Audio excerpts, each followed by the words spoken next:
Salut Booktube. Aujourd'hui j'avais envie de tester un nouveau concept de vidéo, quelque chose qui n'était pas sur ma chaîne jusque-là. Vous l'aurez vu avec le titre, rien de révolutionnaire puisque je vais parler dans ces vidéos qui seront a priori, si ça continue comme ça, mensuelles, car je vais parler des sorties littéraires. C'est un sujet qui est vaste, ma foi, parcellaire, toujours parce que sinon les vidéos feraient toutes 4 heures, et qui est traité de façon assez générale, qui est beaucoup abordé sur tous les différents comptes Booktube. Mais en réfléchissant bien, je voulais faire quand même quelque chose d'assez différent de ce qu'on peut voir d'habitude. Alors, je vais vous expliquer un petit peu comment vont se construire toutes les vidéos que je vais faire comme ça. A priori, en tout cas, c'est l'idée que j'en ai à l'heure actuelle. N'hésitez pas à me dire en commentaire si vous trouvez ça intéressant, si vous aimeriez bien un autre format, une autre façon de faire. Mais en gros, je voudrais diviser la vidéo en 4 sous-parties avec les différents types de sorties.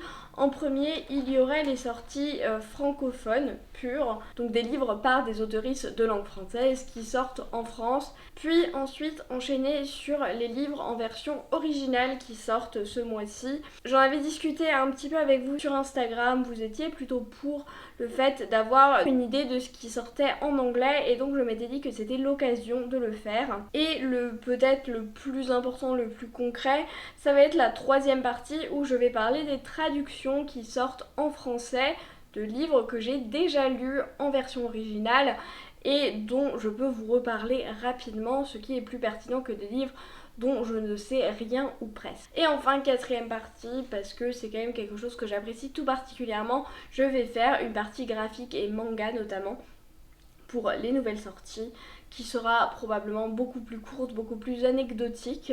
Mais en gros, c'est l'idée, c'était pour vous proposer quelque chose d'un petit peu différent que ce qu'on peut voir, même si j'aime toujours beaucoup regarder ces vidéos puisque on découvre parfois des pépites au décours d'une seule vidéo, des choses qui ont tapé dans l'œil d'un ou une booktuber, booktubeuse et qui ne sont pas partagées par d'autres, et c'est ça qui est bien avec le côté très personnel de chacune de ces vidéos. Et je trouve que pour le coup j'ai peut-être un petit peu quelque chose d'intéressant à apporter dans ce débat là, donc je me suis dit pourquoi pas. Si ça vous plaît, n'hésitez pas encore une fois à me le dire, à mettre un pouce ou à vous abonner encore plus, ce serait vraiment super. C'est des façons pour moi de savoir en fait si cette vidéo plaît et si il faudrait que je refasse ce format peut-être de manière mensuelle. C'est peut-être amené à changer en fonction de vos retours, mais pour le moment c'est comme ça, et je vous propose qu'on commence tout de suite par les sorties francophones. Dernier petit disclaimer, évidemment ce n'est qu'une partie de tous les livres qui sortent, puisque sinon j'en aurais pour des heures et des heures et des heures, et donc ce n'est qu'une partie bien sûr, et ce sont que les livres qui m'intéressent moi personnellement. Donc pour tout ce qui est francophone, le 3 mai va sortir Le Souffle du Puma de Laurine Roux, qui va être publié chez l'École des loisirs dans leur collection Medium M+, donc c'est 13 ans et plus il me semble. Donc on est peut-être plus proche du middle grade que du YA dans ce que j'en ai l'impression et dans les vibes que ça me donne. On va suivre une jeune femme qui se retrouve adulée par une civilisation inca et qui, de par sa beauté, devient la Vierge du Soleil, quelqu'un qui est promis aux dieux et qui doit un petit peu faire face à tout ça. J'en sais pas beaucoup plus, mais c'est quelque chose qui est assez original puisque ça traite de la mythologie et de la culture inca, ce qui est quelque chose que je n'ai jamais lu. Donc je me suis dit pourquoi pas, ça peut être intéressant de voir ce que ça donne. Une autre sortie qui m'intéresse, le 4 mai, La Folie des Papillons de Laetitia Casado chez Scrinéo. Et là, je n'en sais pas grand chose, j'avoue que c'est surtout la couverture, mais comme toujours avec Scrinéo, ils font des couvertures magnifiques. Et dans ce livre, on va suivre le destin de 3 femmes dans les années folles, donc dans le Paris des années 1920, et on va voir comment elles arrivent à s'imposer dans la société. Ça peut être intéressant, mais je pense que j'en attendrai quelques retours avant de me lancer dessus. En revanche, celui que j'ai vraiment envie de découvrir, c'est La Cité du Savoir de Nadia Coste, toujours chez Scrinéo, qui va sortir le 25 mai. Nadia Coste, c'est une autrice que je connais déjà, mais pour des œuvres un petit peu plus adultes, un petit peu plus sombres. J'avais beaucoup apprécié, donc j'ai très envie de la découvrir dans quelque chose de plus young adulte. Et on va suivre une jeune femme qui va aller dans une sorte d'école de magie, donc déjà c'est parfait. Une école de magie avec tout ce qui va être de la magie des mots, avec beaucoup d'impact de la langue, etc. C'est vraiment quelque chose qui m'intéresse particulièrement et que j'apprécie beaucoup. Et c'est quelque chose qui se passe en Grèce, en tout cas dans un univers proche de la Grèce antique, et je trouve que ça change. Donc il y a beaucoup de bonnes promesses dans ce livre, donc j'ai extrêmement envie de le découvrir et j'ai très hâte qu'il sorte. Ensuite, donc en deuxième partie, les lectures anglophones. En premier lieu, on a le 2 mai Clytemnestra de Costanza Casati, qui est une réécriture mythologique, mais pour le coup de la mythologie grecque un peu plus classique, où on va suivre Clytemnestre, qui est la fille du roi de Sparte, qui est grandement convoitée par Agamemnon. Et cette charmante personne va donc tuer son mari et son fils pour pouvoir l'épouser à son tour, puisque c'est un mec délicieux, et donc on va la suivre alors que toute sa vie ne va tourner qu'autour de la vengeance. C'est un premier roman et c'est très intéressant, c'est une figure de la mythologie grecque et des contes grecs qui est peut-être un petit peu moins connu dans l'univers un petit peu de la guerre de Troie, c'est pas ce qu'on connaît le plus finalement. Donc ça peut être intéressant, pareil je pense attendre quand même quelques retours avant de m'y plonger, mais ça m'intrigue beaucoup. Le même jour, toujours le 2 mai, encore de la mythologie grecque, mais pour le coup je suis sûre de m'y mettre. Il s'agit de The Sun and the Star, a Nico D'Angelo Adventure de Rick Riordan et Mark Oshiro, donc qui est une aventure dans l'univers de Percy Jackson qui va suivre Nico D'Angelo, qui est un des fils d'Hadès et qui est au Camp Half-Blood et que j'aime énormément depuis les Percy Jackson avec Will. C'est vraiment deux personnages que j'aime énormément et que j'ai trop envie de découvrir par eux-mêmes. En plus, même si je n'ai pas lu encore, il faut que je le fasse, mais de Mark Oshiro, j'ai vu qu'il était très renommé dans la jeunesse, donc même si c'est une écriture soit à quatre mains, soit Mark Oshiro principalement chapeauté par Rick Riordan parce que c'est son univers, j'ai un petit peu moins peur parce que des fois c'est vrai que je suis un petit peu déçue, mais là si c'est pour découvrir Nico, alors je suis totalement pour. Ensuite, on va avoir The Book That Wouldn't Burn de Mark Lawrence, qui est le premier tome d'une trilogie par l'auteur de Red Sister notamment, qui est un auteur très renommé de high fantasy, et il s'agit d'une nouvelle saga de high fantasy adulte qui a pour thème évidemment les livres, une librairie avec tout un univers qui se construit autour de ça. J'en sais pas beaucoup plus, ça me donne déjà extrêmement envie, c'est un auteur très réputé. Il m'en faut pas beaucoup plus pour me dire que j'ai envie de le lire. Je pense pas que ce sera maintenant parce que je vais probablement attendre que d'autres livres de la trilogie sortent, mais c'est une sortie très intéressante. Ensuite, un livre que j'attends évidemment, ça ne vous surprendra pas, avec grande impatience, le 16 mai sort Yellowface de A.F. Wong. Il s'agit bien évidemment de l'autrice de Babel et de Poppy War, que j'aime particulièrement. Là, on est dans un livre qui change totalement de ce qu'elle a pu faire auparavant, puisque c'est du contemporain, on n'a pas du tout de fantastique ou de côté magique ou quoi que ce soit, et il va parler de l'industrie du livre, et apparemment il n'est pas très tendre avec cette industrie du livre. Il va parler de énormément de revendications, de tout le racisme, le sexisme, la xénophobie, etc. au sein de l'industrie, tous les pires vices de l'industrie, et je trouve que c'est extrêmement bien d'avoir une autrice comme A.F. Wong qui va parler de ces sujets, donc j'ai extrêmement hâte de le découvrir. Ensuite, on a The True Love Experiment de Christina Lauren qui sort le 16 mai. C'est une petite romance contemporaine de Christina Lauren, d'un couple d'autrices que j'apprécie plutôt beaucoup, donc pourquoi pas un jour. Je n'ai pas grand chose de plus à en dire. Et enfin, la dernière sortie en anglais qui me tente, c'est Witch King de Martha Wells qui sort le 30 mai. Ça fait encore partie de ces livres où je n'en connais pas grand chose, j'avoue que c'est l'autrice surtout qui m'a fait m'intéresser à ce livre. Il s'agit d'un livre de high fantasy adulte où on va suivre apparemment des personnages très attachants et avec un développement de personnages qui est au premier plan. Donc ça peut totalement me plaire et le côté plus fantasy que SF pourra peut-être plus me plaire pour les livres de l'autrice. Ensuite, on va parler donc des traductions françaises de livres que j'ai déjà lus. Évidemment, je les ai lus en anglais, donc ça n'atteste en aucun cas de la qualité de la traduction. Je tiens à préciser que je ne sais pas ce que vaudra la traduction finale. Le 3 mai, chez Hauteville, sort Love on the Brain de Ali Hazelwood, qui est une petite romance dans le milieu scientifique comme Ali Hazelwood sait bien les faire. On avait lu cette romance pour Explorer un livre il y a quelques temps et on avait fait du coup un live, etc. Je vous remettrai de toute façon tous les liens où je parle plus en détail des livres dans la barre d'infos et dans le petit i. Mais on avait toutes avec Plop et Lucie beaucoup apprécié.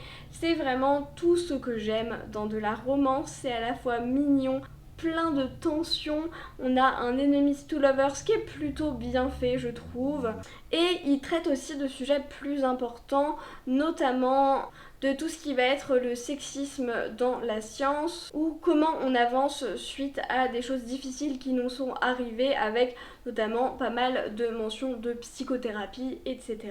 Et je trouve que ça c'était hyper bien. On a une communication entre les deux protagonistes qui est très saine.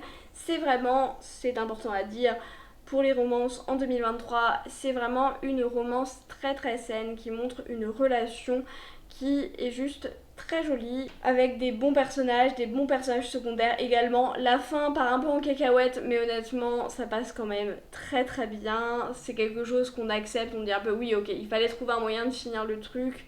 C'est peut-être un petit peu n'importe quoi, mais c'est pas grave parce que tout ce qu'on veut en fait c'est plus des personnages, plus de la relation, tout ça. Donc vraiment c'était trop mignon, trop adorable.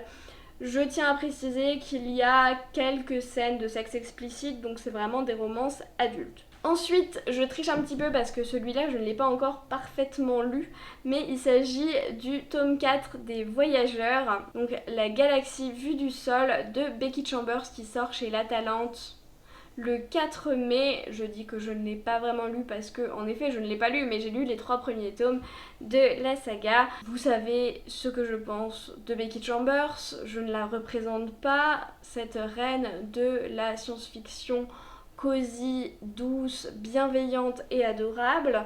Il n'y a aucun doute que le tome 4 des Voyageurs sera dans la même veine que les 3 précédents que j'avais adorés.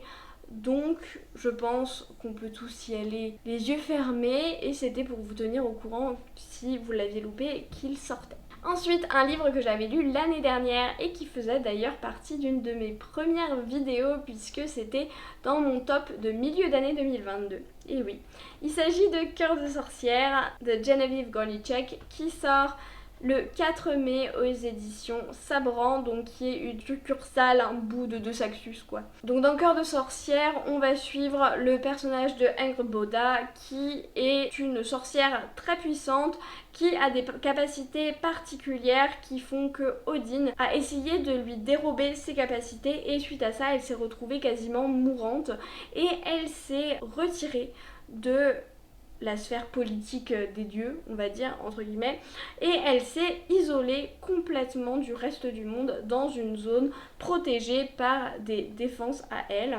Et on va suivre cette déesse nordique alors qu'elle fait sa vie en fait, alors qu'elle se reconstruit, se répare psychologiquement, corporellement aussi, alors qu'elle apprend aussi à connaître certaines personnes, elle va se lier quand même avec certaines personnes, et notamment avec Loki qu'elle va rencontrer un jour et dont elle va tomber amoureuse, et c'est également la mère de plusieurs de ses enfants les plus connus. Donc on va aborder tout ça, c'est un récit plutôt lent qui s'étale sur plusieurs années, plusieurs décennies même, et qui montre avant tout une femme seule. C'est un peu dans certains aspects similaire à Circé de Madeline Miller parce qu'on a la même dynamique d'une femme toute seule qui fait sa vie de sorcière, femme, et après il y a des personnages qui vont graviter autour d'elle. Mais c'est un récit qui va aborder la quête d'une identité, la féminité, la maternité, l'importance de la famille, les relations amoureuses, etc. Ça aborde énormément de choses, ça va brosser beaucoup de choses. Ça montre aussi pas mal de moments de la mythologie nordique qui sont importants, et notamment comment on va pouvoir à terme aller au Ragnarok, parce que c'est quelque chose qui est quand même omniprésent dans tous les trucs de mythologie nordique. Donc j'avais énormément apprécié. Je vous laisse aller voir la vidéo dédiée si vous voulez en savoir un petit peu plus. Mais vraiment c'était une très bonne lecture, très intéressante. Ensuite, le 10 mai, il y a Legends and Lattes de Travis Baldree, qui est un autre Explora-livre, décidément. Et c'était le Explora-livre du mois dernier, donc j'en ai parlé très récemment en live et en vidéo également. Je vous laisserai les liens en description. Il s'agit de l'emblématique roman BookTok anglophone de Cozy Fantasy, et je trouve que sa réputation n'est pas usurpée puisque c'est en effet de la très bonne Cozy Fantasy. Se mettre dans Legends and Lattes, c'est vraiment comme un doudou, c'est prendre un plaid et l'enrouler autour de soi, vous voyez l'idée. C'est une fantaisie où il ne faut pas s'attendre à des choses incroyables. On va suivre une jeune orque qui arrête son travail de mercenaire pour ouvrir un café, qui va faire des rénovations, apprendre à connaître des personnes pour l'aider dans son café, faire de nouvelles boissons, faire du café, du latte, etc. Et ça marche parfaitement pour ce que ça essaye de faire, honnêtement. C'est très bien fait, c'est très bien amené, c'est tout doux, c'est pas prise de tête. Si c'est ce que vous voulez, il faut y aller avec les bonnes attentes, mais je pense que si c'est quelque chose que vous appréciez et que vous avez les bonnes attentes, ça ne peut que vous plaire. Je vais juste conclure cette vidéo en parlant de quelques mangas qui vont sortir, puisqu'il y en a 3 qui m'intéressent particulièrement. Il y a le tome 3 de By the Grace of the Gods, dont je vous reparlerai très bientôt, tout comme le prochain livre dont je vais parler, puisque ça sera une thématique que je vais aborder. Donc By the Grace of the Gods sort le 3 mai et il a été fait par Roy et Ranran et il paraît chez Nobinobi. Ensuite le lendemain va sortir le tome 8 de Free Ren, réalisé par Abe Tsukasa et Yamada Kanehito, qui sort chez Kiun. Et enfin le 3 mai toujours sort Zone Phantom tome 2 de Junji Ito et aux éditions Mangetsu. C'est un auteur d'horreur japonaise que j'apprécie particulièrement. Ça fait déjà pas mal d'informations, pas mal de choses. N'hésitez pas à me dire s'il y a des sorties qui vous tentent, les sorties qui vous font envie, et encore une fois, n'hésitez pas à me faire des retours sur ce format de vidéo que j'aimerais bien continuer parce que je trouve que c'est intéressant, et quitte à se faire chier à lire en anglais, autant que ça serve à quelque chose, me direz-vous, autant que je remette en avant certains livres où je peux avoir un avis avant la plèbe, non je rigole, avant la sortie française, pour vous aider à décider lequel vaut le coup ou pas. J'espère que cette vidéo vous a plu, n'hésitez pas à vous abonner si c'est le cas et que ce n'est toujours pas fait, et en attendant, on arrête tous de procrastiner, on va prendre un livre, et moi je vous dis à la prochaine.